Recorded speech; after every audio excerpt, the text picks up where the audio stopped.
Brought to you by Sensodyne DSP. नया सेंसोडेंट DSP nerves को protect करे और इनेमल को repair. Feel the relief with सेंसोडेंट DSP.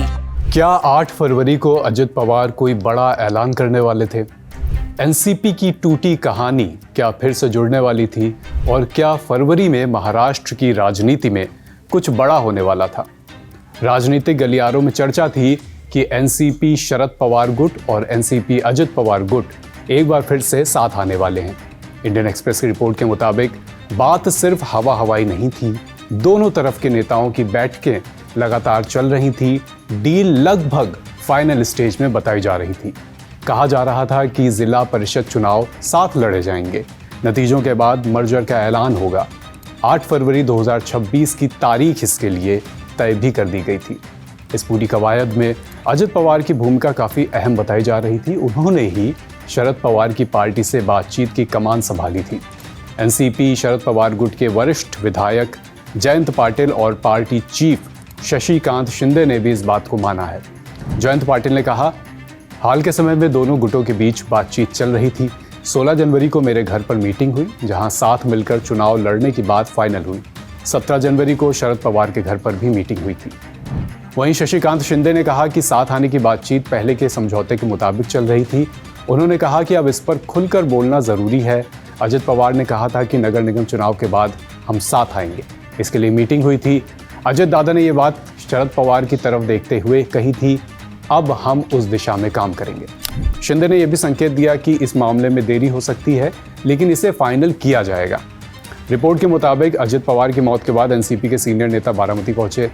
वहां उन्होंने अजित पवार को श्रद्धांजलि दी, जिसके बाद नेताओं के बीच एक मीटिंग हुई, जहां इस बात पर भी चर्चा हुई कि कैसे इन बदलते राजनीतिक हालातों के बीच बातचीत जारी रखी जाए।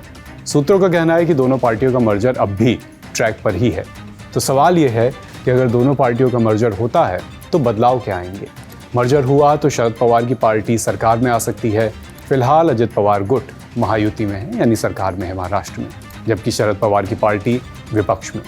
मर्जर से कैबिनेट में फेरबदल भी हो सकते हैं और कुछ नए चेहरों की एंट्री भी हो सकती है। सूत्रों के मुताबिक इस बातों पर, इन सारे कयासों पर अनऑफिशियल चर्चाएं भी हो चुकी हैं।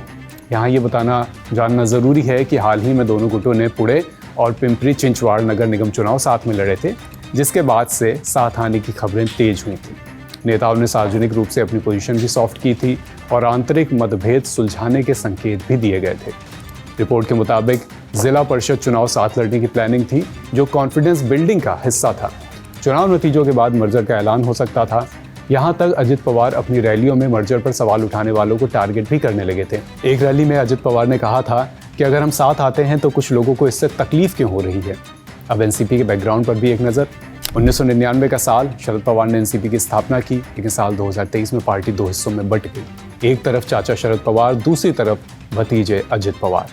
अजित पवार का गुट महाराष्ट्र के सत्तारूढ़ महायुति गठबंधन यानी बीजेपी और शिवसेना एकनाथ शिंदे गुट के साथ चला गया, जबकि शरद पवार का गुट एनसीपी शरद पवार गुट के नाम से जाना गया और महाविकास अघाड़ी का यह हिस्सा था, जिसमें साथ में थे शिवसेना, यूबीटी और कांग्रेस। इस फूट के बाद दोनों गुटों के बीच काफी समय तक तनाव रहा, लेकिन हाल के महीनों में सुलह की कोशिशें तेज हुई थी। अब सवाल ये कि अजित पवार की मौत का इन चर्चाओं पर क्या फर्क पड़ेगा? क्या दोनों गुट साथ में आएंगे या ये सिर्फ एक अब कयासबाजियां हैं? फैसला जो भी हो, महाराष्ट्र की राजनीति में खेल होना अभी बाकी है, ऐसा कहा जा रहा है। जो भी तय होगा आपको बताएंगे। फिलहाल इस खबर में इतना ही। खबर लिखी है रक्षा ने। देखते रहिए लल्लन टॉप।